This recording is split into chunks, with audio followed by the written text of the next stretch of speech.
প্রিয় শিক্ষার্থীবৃন্দ, Martin Luther কলেজের বাংলা দ্বিতীয় পত্রের অনলাইন ক্লাসে তোমাদের স্বাগত।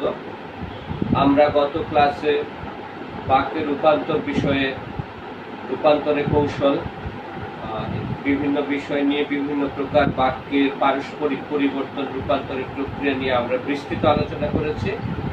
আজকে আমরা বাংলা ভাষার অপপ্রয়োগ ও শুদ্ধ প্রয়োগ অংশটি খুবই গুরুত্বপূর্ণ।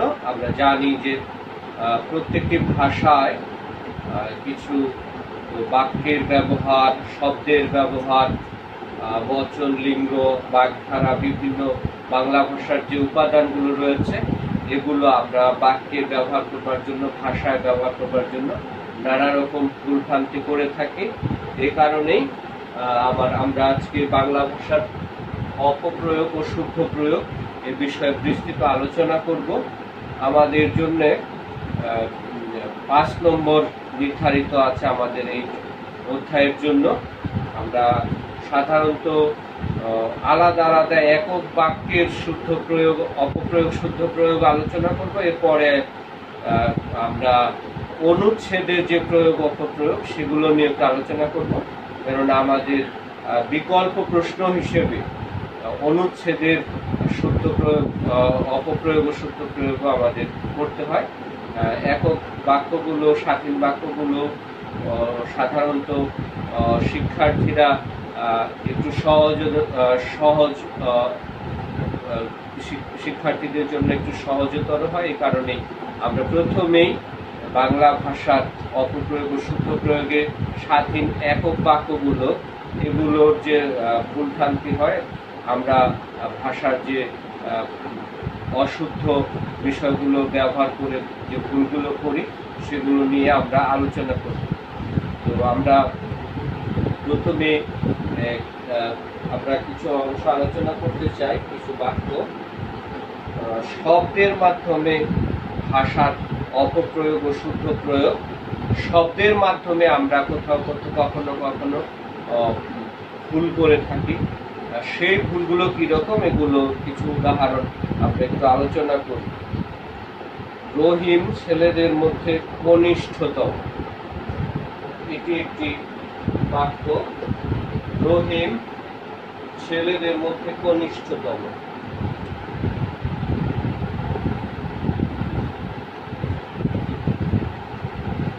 শব্দের মাধ্যমে যে ভুল আমরা করে থাকি, অপপ্রয়োগ করে থাকি, সেটি আমরা আলোচনা করছি। রহিম ছেলেদের মধ্যে কনিষ্ঠতম।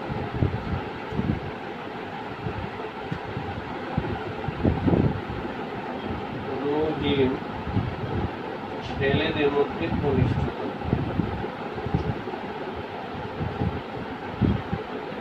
মধ্যে কনিষ্ঠতম।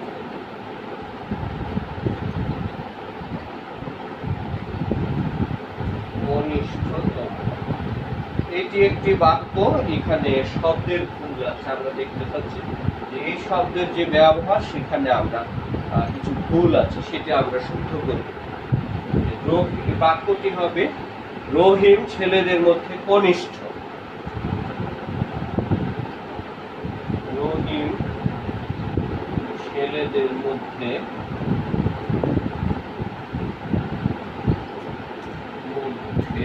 কনিষ্ঠ। এটি হলো শুদ্ধ বাক্য, যে রহিম ছেলেদের মধ্যে কনিষ্ঠতম। এইখানে আমরা এই কনিষ্ঠতম শব্দটি ভুল করেছিলাম, এই কারণে শব্দটি আমরা শুদ্ধ করছি। রহিম ছেলেদের মধ্যে কনিষ্ঠ। এরকম আরো একটা উদাহরণ যদি আমরা দেখি, ভালো ভালো ছেলেগুলোকে একত্রিত করো। ভালো ভালো ছেলেগুলোকে একত্রিত করো। আরো একটা উদাহরণ,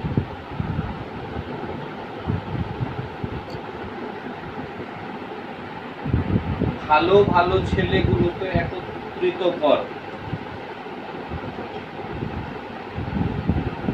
ভালো ভালো ছেলেগুলোকে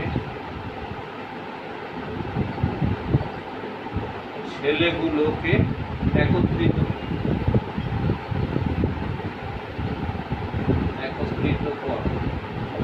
এটি আরো একটি বাক্য। এই বাক্যটি তো একটি শব্দ ভুল রয়েছে, সেটি আমরা শুদ্ধ করব। এই শব্দটি ভুল রয়েছে। তো ভালো ভালো ছেলেগুলোকে একত্র করো। ভালো ভালো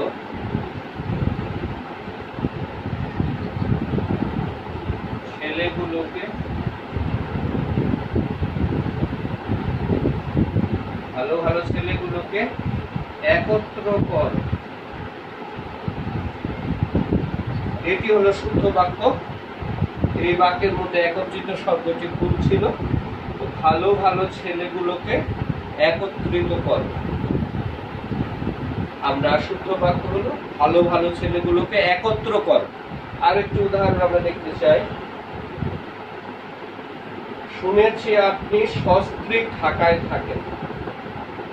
শুনেছি আপনি সস্ত্রীক ঢাকায় থাকেন, অথবা এটিকে ছোট করেও বলতে পারি যে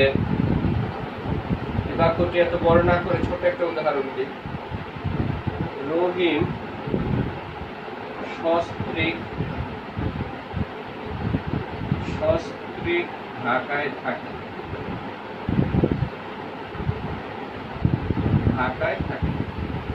এটি একটি বাক্য। রহিম সস্ত্রীক ঢাকায় থাকে। এই বাক্যটিতে একটি শব্দের ভুল প্রয়োগ করা হয়েছে। এই সস্ত্রীক শব্দটি ভুল প্রয়োগ করা হয়েছে। এই বাক্যটিকে আমরা শুদ্ধ করব যে রহিম সস্ত্রীক ঢাকায় থাকে।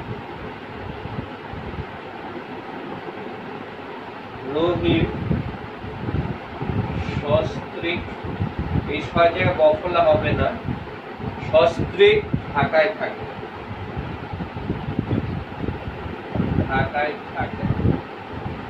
রহিম সস্ত্রীক ঢাকায় থাকে। এটি হলো শুদ্ধ বাক্য। রহিম সস্ত্রীক ঢাকায় থাকেন। এই বানানটি আমরা শব্দটি শুদ্ধ করে নিলাম। আরো একটা উদাহরণ। আপনি জনগণের হয়েও তাদের পক্ষে সাক্ষী দেননি। আপনি জনগণের পক্ষে হয়েও, আপনি জনগণের প্রতিনিধি হয়েও তাদের পক্ষে সাক্ষী দেননি। আপনি জনগণের প্রতিনিধি হয়েও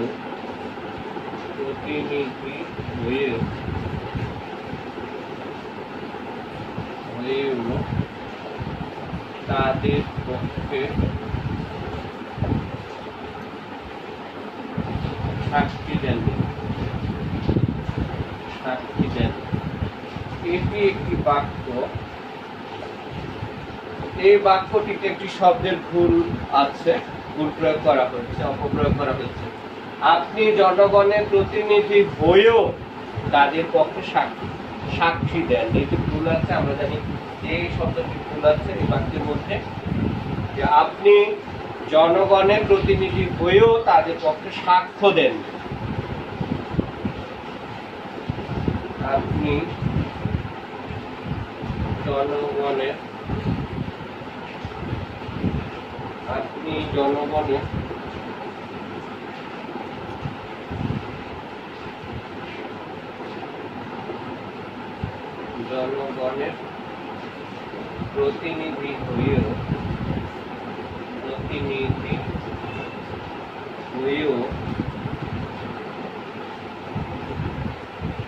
হয়েও তাদের পক্ষে সাক্ষ্য দেননি। এটি হচ্ছে শুদ্ধ বাক্য। আপনি জনগণের প্রতিনিধি হয়েও তাদের পক্ষে সাক্ষ্য দেননি।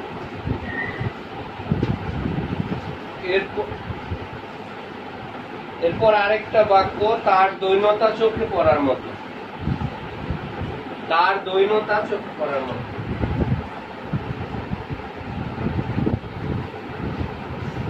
তার দৈনতা চোখে পড়ার মতো। তার দৈনতা চোখে পড়ার মতো।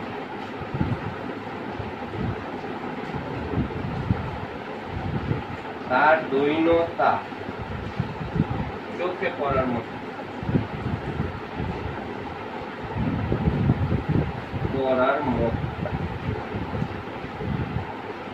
তার দৈনতা চোখে পড়ার মতো। এখানে একটু ভুল আছে এই শব্দে, সেটি হলো তার দীনতা অথবা দৈন, যে কোনো একটি আমরা নিতে পারি। তার দৈন অবলিক দীনতা, দীনতা চোখে পড়ার মতো।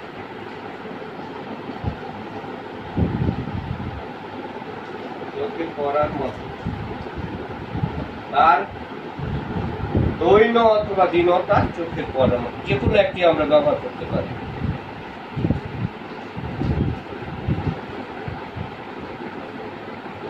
আপনার তো খুব সৃজনশীল ক্ষমতা,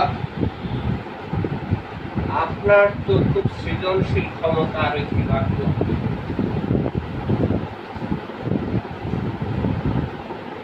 আপনার তো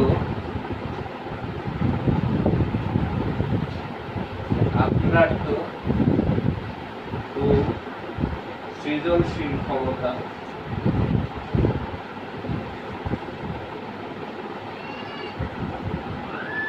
আপনার তো খুব সৃজনশীল ক্ষমতা। এটি একটি বাক্য। এখানে একটি বানান ভুল আছে, শব্দ ভুল আছে, সেটি আমরা জানি। সৃজনশীল শব্দটি বাক্যে ভুল আছে, তাহলে এটি শুদ্ধ করতে হবে আপনার তো খুব সৃজন ক্ষমতা।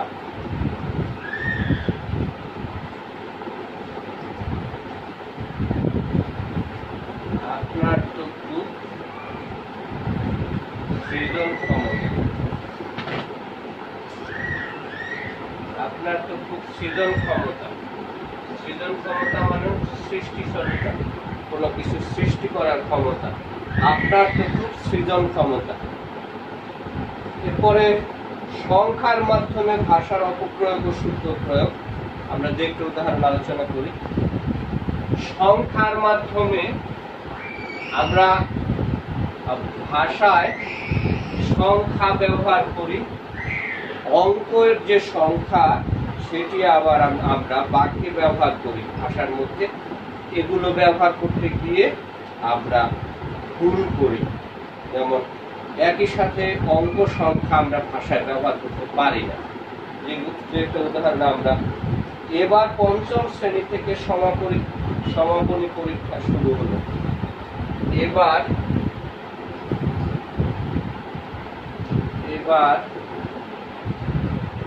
পঞ্চম শ্রেণী থেকে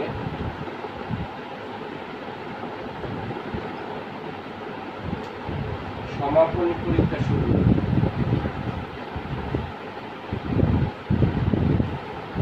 এটি একটি উদাহরণ।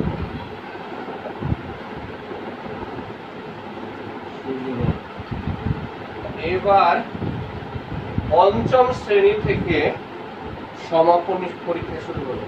এভাবে আমরা বাক্যের মধ্যে এরকম সংখ্যাবাচক শব্দ ব্যবহার করতে পারি না।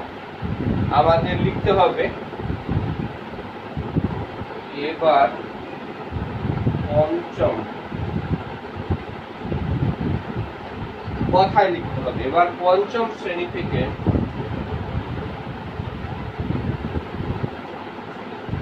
সমাপনী পরীক্ষা শুরু হলো।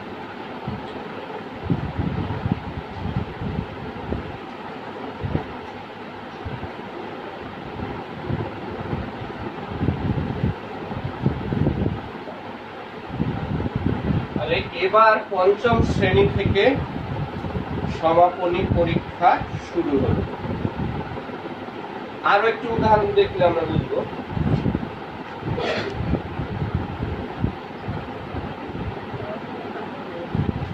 আমরা ব্যবহার করি এরকম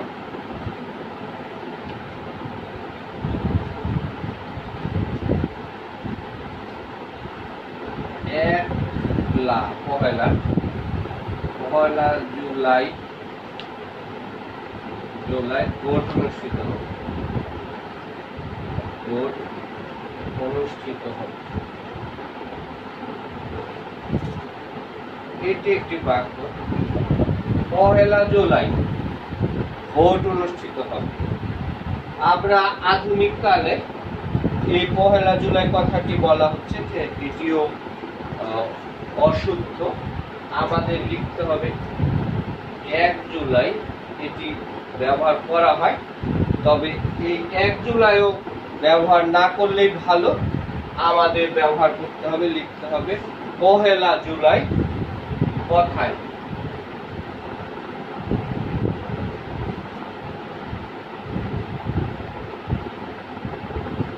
1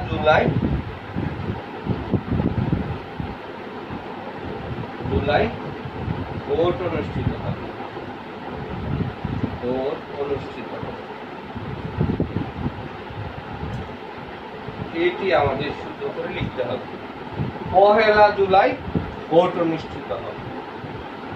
এইভাবে আমরা বাক্যে সংখ্যাবাচক শব্দ ব্যবহার করেও বাক্যের মধ্যে কিছু ভুল করে থাকি, সেগুলো আমরা অবশ্যই পরিহার করব, এই অপপ্রয়োগগুলোকে শুদ্ধ প্রয়োগ করব।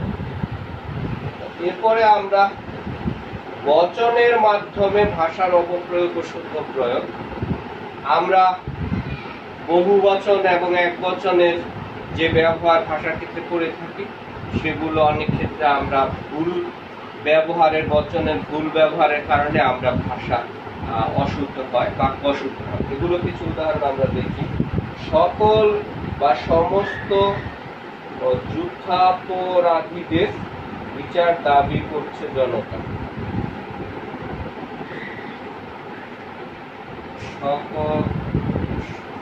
সমস্ত সকল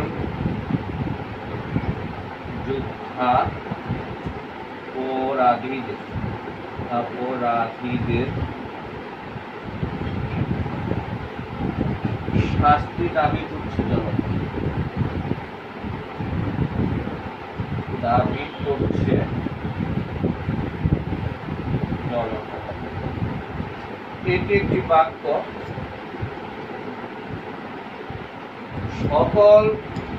সমস্ত সকল যুদ্ধাপরাধীদের শাস্তি দাবি করছে জনতা। এই বাক্যে যে আমরা বহুবচন ব্যবহার করব, সেই ক্ষেত্রে আমাদেরকে সতর্ক হতে হবে যে সমস্ত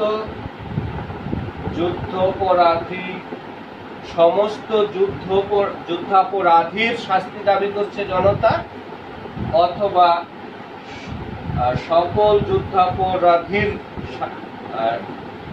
শাস্তি দাবি করছে জনতা, অথবা যদি বলি শুধু যুদ্ধাপরাধীদের শাস্তি দাবি করছে জনতা, যে কোনো একটা। সমস্ত যুদ্ধাপরাধীর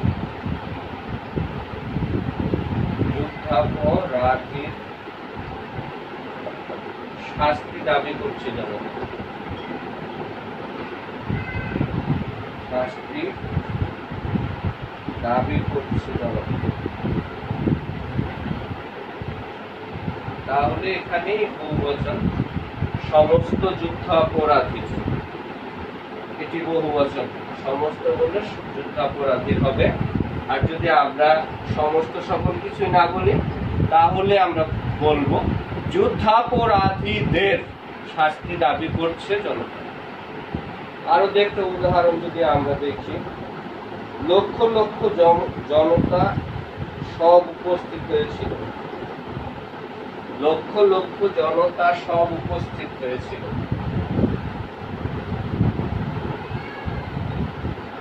লক্ষ লক্ষ জনতা সব উপস্থিত হয়েছিল। লক্ষ লক্ষ জনতা সব উপস্থিত হয়েছিল, এটি একটি বাক্য।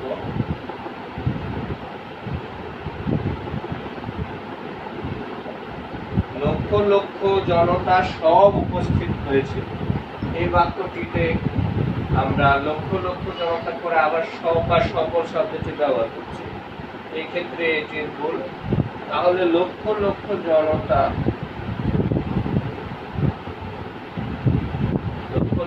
জনতা উপস্থিত হয়েছিল।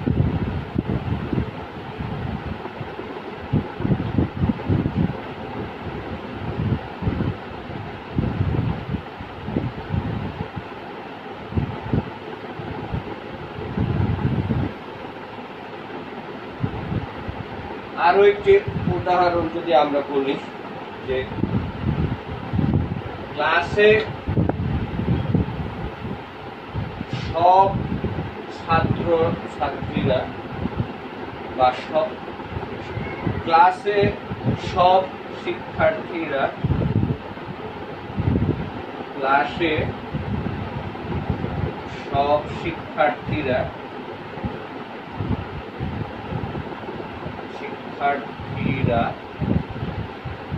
উপস্থিত হয়েছে।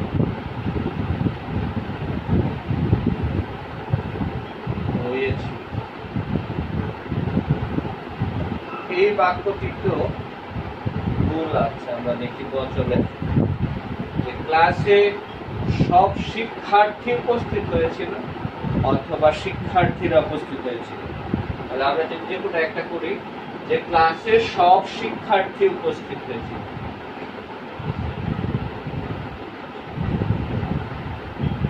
সব শিক্ষার্থী উপস্থিত হয়েছিল।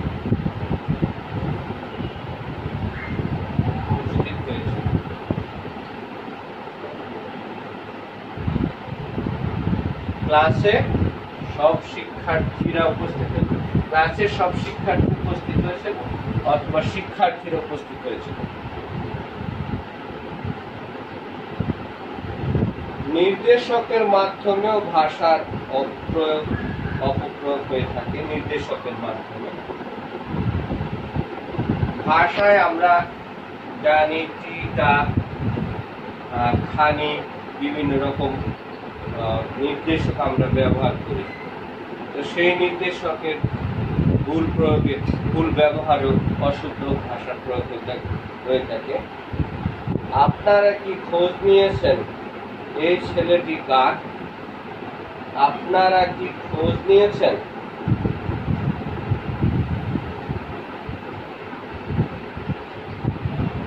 আপনারা কি খোঁজ নিয়েছেন?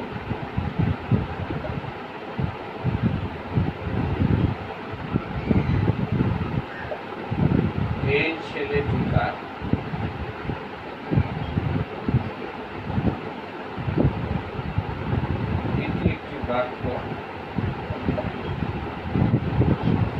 আপনারা কি খোঁজ নিয়েছেন এই ছেলেটি কার? এই যে এখানে নির্দেশক ব্যবহার করা হয়েছে টি, ছেলেটি, টি একটি নির্দেশক, এটি এর ভুল ব্যবহার করা হয়েছে। তাহলে আপনারা কি খোঁজ নিয়েছেন এই ছেলে কার অথবা ছেলেটি কার, যে কোনো একটি। আপনারা কি খোঁজ নিয়েছেন এই ছেলে কার অথবা ছেলেটি কার? আপনারা কি খোঁজ নিয়েছেন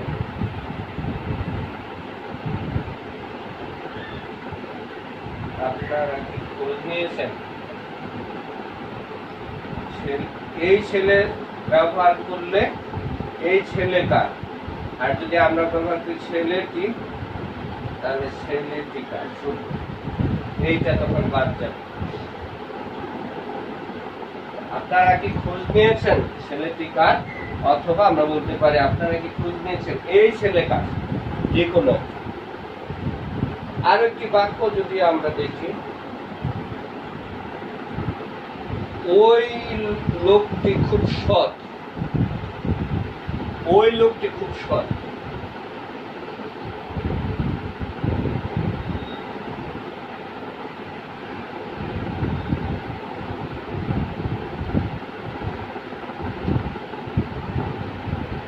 ওই লোকটি খুব সৎ।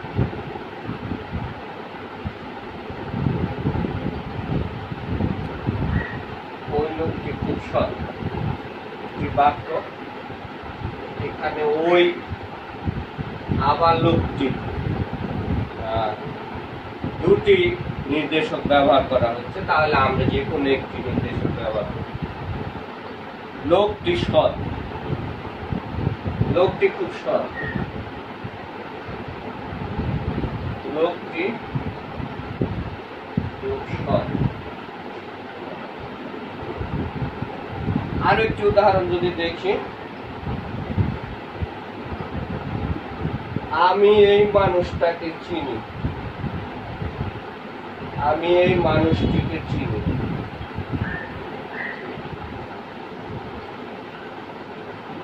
আমি এই মানুষটিকে চিনি।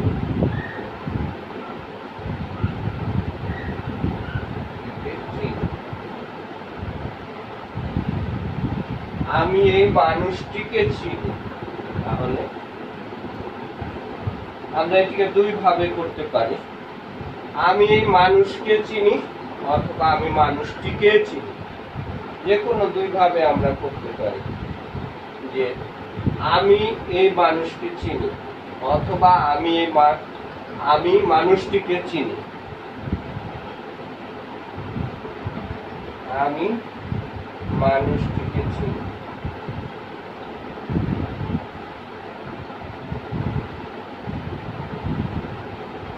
অথবা আমি এই মানুষকে চিনি, যে কোনো একটি আমরা করতে পারি।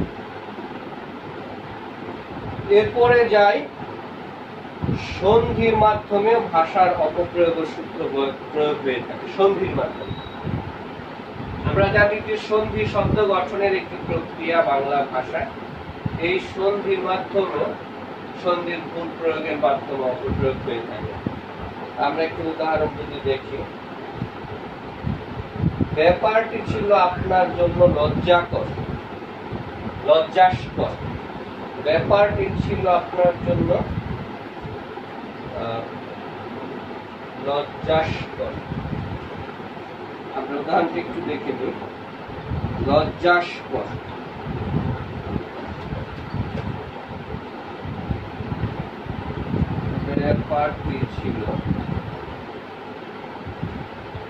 ব্যাপারটি ছিল আপনার জন্য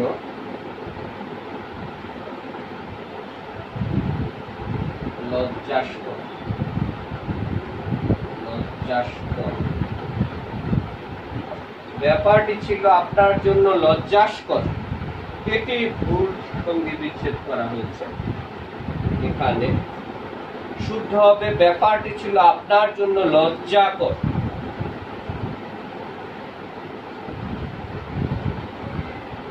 ব্যাপারটি ছিল আপনার জন্য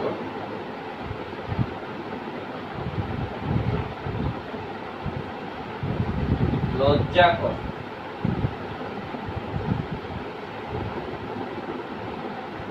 ব্যাপারটি ছিল আপনার জন্য লজ্জাস্কর, এটি শুদ্ধ হবে ব্যাপারটি ছিল আপনার জন্য লজ্জাকর। আর একটি উদাহরণ যদি আমরা দেখি, তিনি নিজেকে জগৎ ঈশ্বর মনে করেন। তিনি নিজেকে জগৎ ঈশ্বর মনে করেন।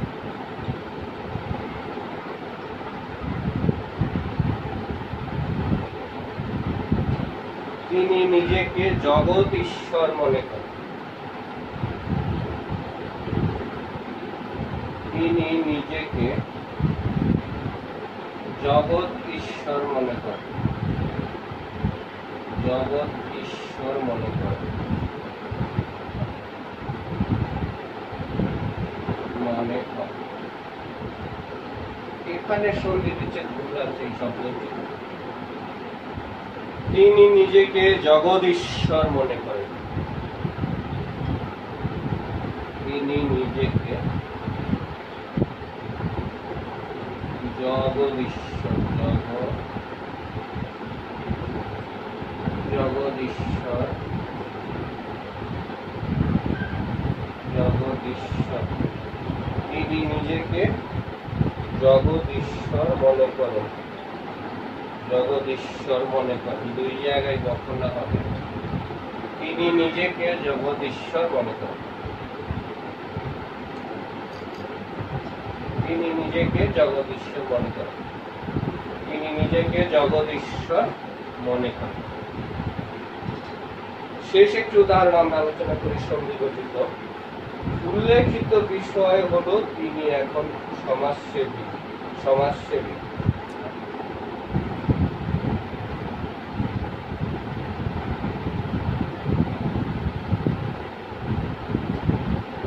উল্লেখিত বিষয় হলো তিনি এখন সমাজসেবী। উল্লেখিত বিষয় হলো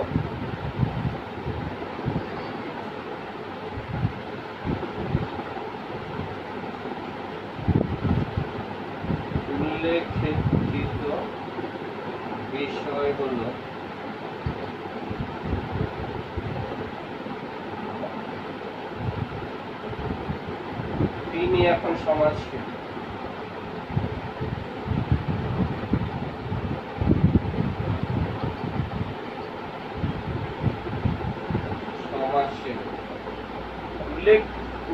উল্লেখিত বিষয় হলো তিনি এখন সমাজসেবী। শব্দটি ভুল আছে এখানে, এটি হবে উল্লেখিত বিষয় হলো তিনি এখন সমাজসেবী।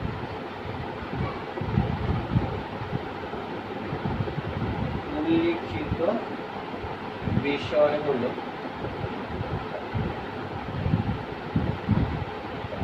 তিনি এখন সমাজসেবী।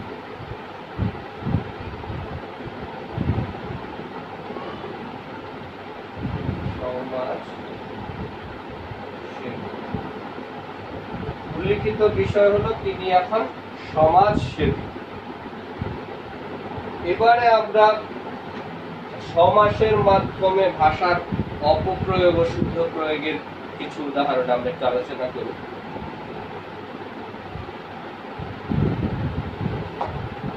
ভাষায় আমরা সমাস ব্যবহার করি, বাংলা ভাষায় শব্দ গঠনের জন্য, ভাষাকে সমৃদ্ধ করার জন্য।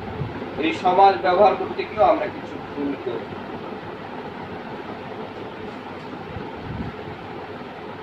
শহরে ও গ্রামে এখন নির্বাচনের আমেজ। শহরে ও গ্রামে এখন নির্বাচনের আমেজ।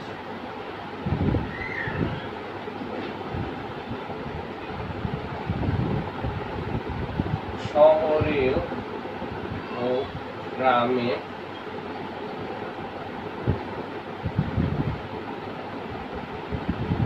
এখন নির্বাচনের আমেজ।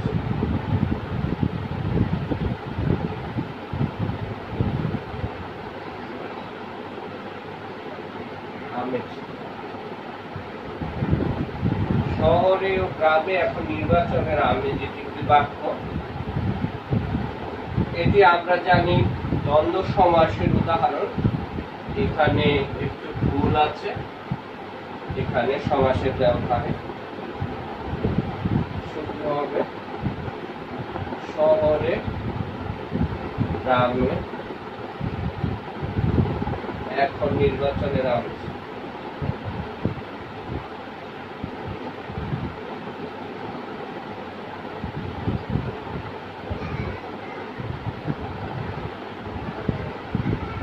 আমরা বাংলা একাডেমি যে আধুনিক নিয়ম, সেখানে শহরে গ্রামে কথাটিকে বলা হচ্ছে আধুনিক কালে একসাথে লেখার জন্য সমাসবদ্ধ পদগুলো। যদি আমরা সেটাও লিখিত ভুল হবে না। যদি শহরে ও গ্রামে দুটি শব্দকে একই সাথে যদিও আমরা লিখি, তবু আমাদের ভুল হবে না। শহরে ও গ্রামে হাইফেন। আরেকটি উদাহরণ, বন ও জঙ্গলে এখন আর বাঘ থাকে না। বন ও জঙ্গলে এখন আর বাঘ থাকে না। আরেকটি বাক্য,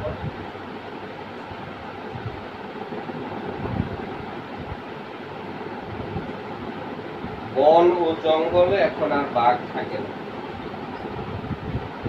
বন ও জঙ্গলে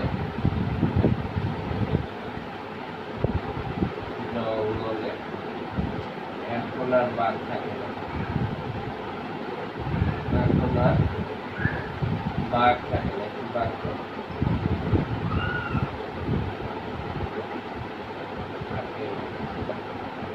বন ও জঙ্গলে এখন আর বাঘ থাকে না, তাহলে এই বাক্যটি হবে বনে জঙ্গলে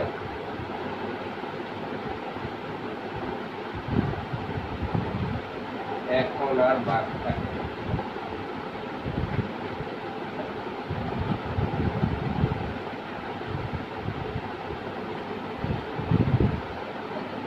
বনে ও জঙ্গলে এখন আর বাঘ থাকে না।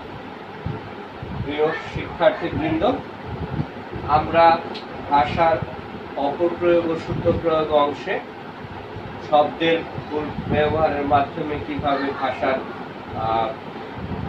অশুদ্ধ হয়, ভুল হয় ভাষা ব্যবহারে, সেটি আলোচনা করেছি। এরপর আমরা সংখ্যাবাচক শব্দ ব্যবহারে কিভাবে ভুল হয় সেটিও আমরা আলোচনা করেছি। এরপরে আমরা বহু বচন ব্যবহারে কিভাবে ভুল হয় ভাষার, সেগুলো আলোচনা করেছে।